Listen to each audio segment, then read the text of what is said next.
저는 이 세상 모든 일에는 쉬운 일이 하나도 없다고 생각하지만 만약 저에게 그 중에 가장 힘들고 어려운 것을 꼽으라면 두 번 생각할 것도 없이 부모가 되는 일, 아버지가 되는 일이라고 답하겠습니다. 부모 노릇은 언제나 어려운 과업입니다. 이걸 쉽게 하려고 하니까 문제가 된다고 저는 믿습니다. 이건 어려운 일이에요. 부모가 되는 데 있어서 우리를 가슴 아프게 하는 것 중에 하나는 우리 중 대부분이 현장 실습만 받다가 끝나버린다는 것입니다. 우리가 값을 매길 수 없는 교훈들을 배우고 이제 부모 역할을 잘할 수 있게 되었다라고 느낄 때쯤 되면 어느새 부모님으로서 뭔가를 해줄 수 있는 시기가 이미 다 지나간 경우를 많이 봅니다. 그래서 언젠가 한 번은 저희 아버지께서 손주들하고 그렇게 재밌게 놀아주시고는 하셨던 말씀이 야, 다시 너희들을 키운다면 더 잘할 수 있을 것 같다 라는 그런 말씀을 하신 적이 있습니다. 그때 제가 아니에요 아버지, 이미 아버지께서 저희들을 충분히 잘 키워주셨어요 라고 말했으면 좋았을 텐데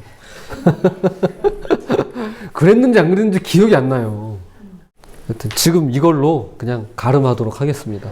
그럼에도 불구하고 너무 늦은 것처럼 보이는 이 현장 실습은 분명히 주님의 계획 안에 있다라고 할 수 있습니다. 왜냐하면 자녀를 키우는 것은 자녀를 양육하고 훈련하라는 목적도 있지만, 그렇죠, 부모가 자녀를 키우는데 양육이 목적이잖아요. 그런데 그것도 있지만 부모인 나 자신, 우리 각자를 성장하게 하고 성숙시키려는 목적도 있기 때문에 그러합니다. 자녀를 통해서 우리가 배웁니다. 이건 분명합니다. 그래서 오늘 본문은 말씀합니다. 제가 현대어 성경으로 읽어드리겠습니다. 부모들에게도 한마디 당부하겠습니다. 자녀들을 너무 꾸짖지 마십시오. 또 잔소리를 늘어놓아 반항심을 일으키거나 분노를 품게 하지 마십시오. 그보다는 주님의 사랑이 담긴 훈계와 조언과 충고로 키우십시오. 아멘이 안 되나요? 아, 이게 참 반성이 됩니다. 부모란 주님의 사랑이 담긴 훈계와 조언으로 먼저 훈련되어야 하며, 훈계와 조언을 내뱉기 전에 내가 먼저 훈련되어야 하며, 이게 부모고요. 이것을 자녀에게 그 이후에 전달해주는 중요한 역할을 맡고 있다는 것입니다. 그러므로 우리에겐 사회에서 말하는 평생교육만이 아니라, 평생교육 하시잖아요. 여러분 동아리 활동 하시는 분들 계시잖아요. 성경적인 신앙의 평생훈련도 필요한 것입니다. 이 시간 성경에 나오는 가정들을 통해서 주 안에서 자녀를 대하는 부모의 신앙에 대하여 함께 살펴보는 시간 갖도록 하겠습니다. 자, 이런 말이 있습니다. 태도란 가르쳐지는 것이 아니라 포착되는 것이다. 태도란 가르쳐지는 것이 아니라 포착되는 것이다. 사회학자들과 심리학자들은 자녀들을 형성하는 가장 강력한 영향력이 부모가 나타내 보이는 태도, 자세, 본이라는 데 동의합니다. 그런 맥락에서 자녀들의 신앙도 이와 다를 바가 없다고 생각합니다. 자녀의 신앙은요, 가르쳐진다기보다는 포착되는 것입니다. 즉 모든 그리스도인 부모들에게 요구되는 사항은 무엇보다도 가장 가까운 자기 가족들 앞에서 하나님의 진리를 따라 살아가는 삶의 본을 보이는 것입니다. 물론 가르쳐야 합니다. 그리고 배워야 됩니다. 성경은 그렇게 말씀합니다. 그런데 본을 보이지 않으면 가르침과 배움은 일어나지 않습니다. 그런 의미에서 모범이 되어야 합니다. 가르치기 전에 포착되어야 됩니다. 이것은 완전하라는 뜻이 아닙니다. 예수님의 동생인 야고보가 언급했던 대로 누구라도 본이 되는 면에 있어서 우리는 다 실수가 많습니다. 우리가 다 실수가 많으니, 그러나 주님께서 보시는 것은 우리의 실수가 아니라 삶의 일반적인 경향성, 방향성, 즉 태도입니다. 태도를 보십니다. 자세를 보십니다. 즉 자녀들은 부모의 몇 가지 실수에 집착하기보다는 삶의 일반적인 자세, 삶을 대하는 태도를 중요하게 봅니다. 가령 약속을 했을 때 피치 못할 사정으로 연기하거나 어길 수 있습니다. 실수할 수 있죠. 과음으로 실수하거나 원치 않는 중독으로 온 식구가 큰 어려움에 처할 수도 있을 것입니다. 심지어는 불법을 저지르다 넘지 말아야 할 선을 넘어서 자녀들에게 수치심을 가져올 수도 있습니다. 극단적인 것들이죠, 다. 그런데 우리 자녀들은요, 이런 몇 가지 실수나 허물에 집착하기보다는, 실제로 그러합니다. 이런 실수를 저질렀다 해도 자녀들은 이것에 연연하지 않습니다. 실수라고 받아들입니다. 대신에 부모님의 삶에 일반적인 경향성을 보고 배워간다는 것입니다. 부모님의 자세와 태도. 그런 일이 생겼을 때 부모님은 어떤 자세, 어떤 태도로 그 문제를 대하느냐라는 것입니다. 어쩔 수 없이 그 방향으로 계속 가느냐, 질질 끌려만 가느냐, 아니면 삶의 전반적인 태도와 자세를 바꾸어 새로워지고자 몸부림치며 죄성을 역행하고자 하느냐를 본다는 것입니다. 그러므로 우리는 실망하지 말고 식구들 앞에서 그리고 모든 가족들 앞에서 일관된 삶을 살려고 노력해야만 하는 것입니다. 포기하지 마세요, 부모님들. 정하나 포기하지 마. 디모데후서 1장에 보면 사도 바울이 편지를 보내면서 이 디모데라는 사람이 어떤 인물인지, 그의 가정생활이 어떠했는지 간략하면서도 설득력 있게 적고 있습니다. 자, 제가 소개하는 첫 번째 가정입니다. 디모데의 가정.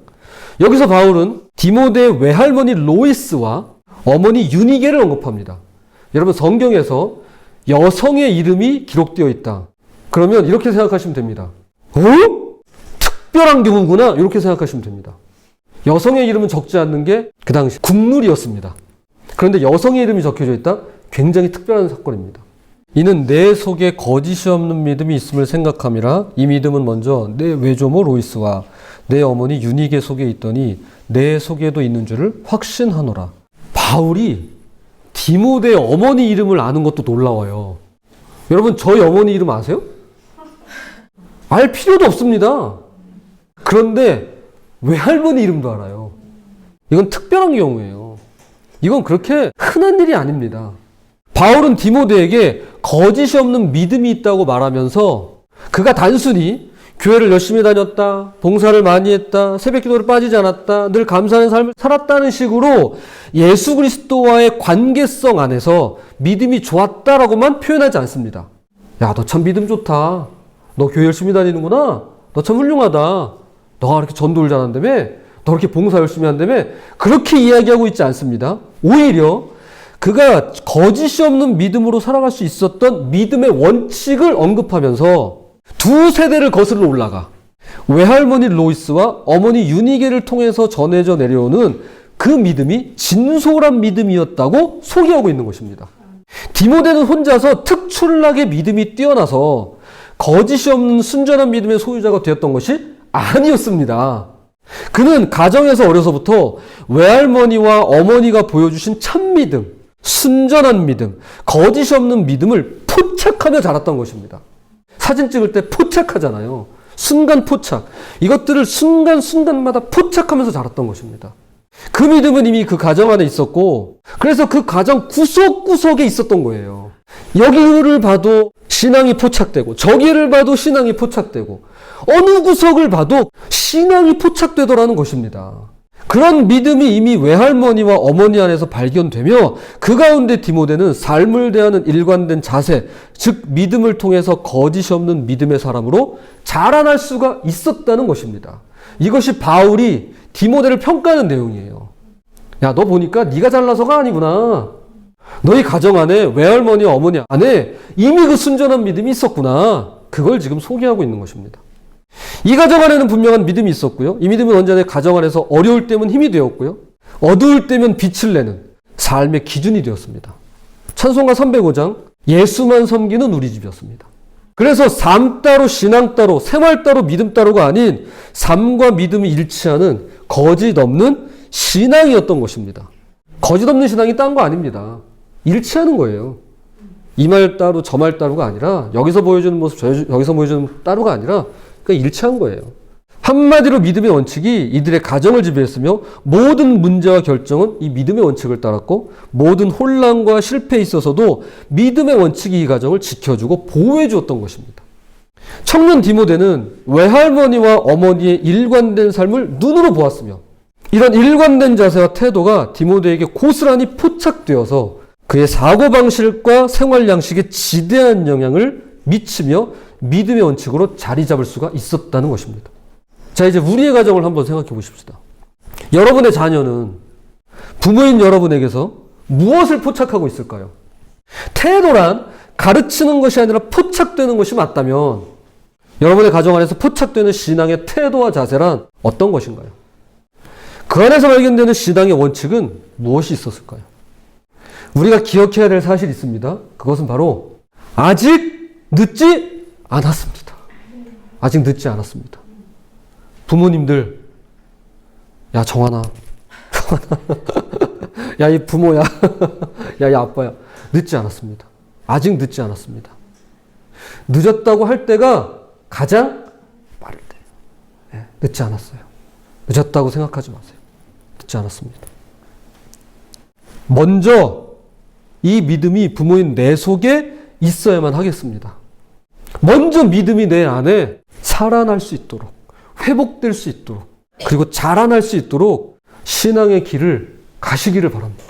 믿음의 경주를 달려나가시기를 부탁드립니다.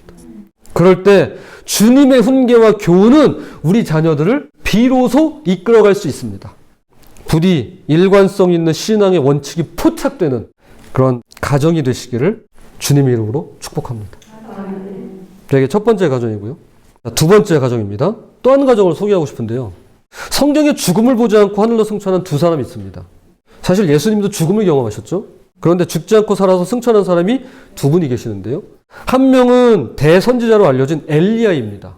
그에 관한 기록은 열왕기상에 많이 나와 있습니다. 어마어마한 기적을 수도 없이 많이 행했더랬죠. 그래서 그런지 엘리야의 승천은 어느 정도 납득이 되고 그럴만하겠다 싶은 생각이 듭니다. 뭐 엘리야 정도면 뭐 승천할 수 있지, 뭐 이런 생각? 그런데 또 한 사람의 경우는 좀 의외입니다. 바로 에녹이라는 인물인데요. 이분에 관해선 창세기와 히브리서에 나오는 두 구절이 전부입니다. 기록이 거의 없어요. 놀랍게도 에녹이라는 분이 승천한 이유를 성경은 이렇게 밝히고 있습니다. 에녹이 하나님과 동행하더니 하나님이 그를 데려가심으로 세상에 있지 아니하였더라. 에녹이 하나님과 동행했다라고 합니다. 이것이 그가 살아서 승천한 직접적인 이유라고 성경은 밝힙니다. 에녹이 하나님과 동행했다. 우리가 기도할 때마다 쓰는 말이고 저도 설교 때 자주 쓰는 그런 용어입니다. 이게 도대체 뭐길래, 하나님과 동행하는 게 뭐길래 하나님 그를 데려가신 걸까요? 우리가 여기서 알게 되는 사실이 하나 있습니다. 하나님과의 동행은 결코 과소평가될 일이 아니라는 것입니다. 그냥 하는 말 같지만 실은 이것이 믿음 생활의 전부라고 할 수 있습니다. 우리가 구원받는 거요? 이게 전부입니다. 하나님과 동행하는 게 전부예요. 하나님과 동행하면 구원 받니 못 받니 뭐 천국 가니 못 가 이런 문제가요 아예 없어요. 이 땅에서 받는 축복이요, 하나님과 동행하면 복 받았다 못 받았다 이런 말이 나오지가 않습니다. 내가 만나는 모든 문제와 시련이요, 하나님과 동행하면 길이 보이고 시련이 훈련으로 바뀌는 것을 경험하게 됩니다. 그러므로 하나님과 동행하는 것이야말로 신앙의 전부라고 할 수 있습니다. 신앙의 요체예요. 그런데 에녹이 하나님과 동행한 배경을 성경은 이렇게 말씀합니다. 에녹은 65세에 무두셀라를 낳았고 무두셀라를 낳은 후 300년을 하나님과 동행하며 자녀들을 낳았으며 그는 365세를 살았더라. 이게 무슨 배경이야? 싶은데요. 뭐 나이밖에 안 나와요. 그리고 아들을 낳았다, 언제 죽었다, 뭐 요 정도예요. 그런데 에녹이 65세에 첫째 아들 무두셀라를 낳았습니다. 무두셀라를 낳기 전까지 이 에녹에 대한 기록이 없습니다. 그런데 그가 자녀를 낳은 후에 65세부터 완전히 바뀌어요. 이렇게요. 22절. 무두셀라를 낳은 후 300년을 하나님과 동행하며 자녀들을 낳았으며. 자, 첫째 아들을 낳고부터 그의 이름이 성경에 기록되더니 성경은 이렇게 그에 대해서 평가합니다. 그는 무두셀라를 낳은 다음에 300년간 하나님과 동행하면서 그 이후에 둘째, 셋째, 넷째 자녀들을 낳았다. 이렇게 얘기하고 있는 거예요. 그리고 어느 날 하나님과 동행한 에녹을 하나님께서 데려가신 겁니다. 여기서 우리가 부모로서 유심히 살펴보고 포착해야 될 두 가지 사실이 있습니다. 에녹은 자녀를 낳고 아버지가 되었습니다. 그리고 그날부터 하나님과 동행하면서 진정한 부모가 되었다라는 점입니다.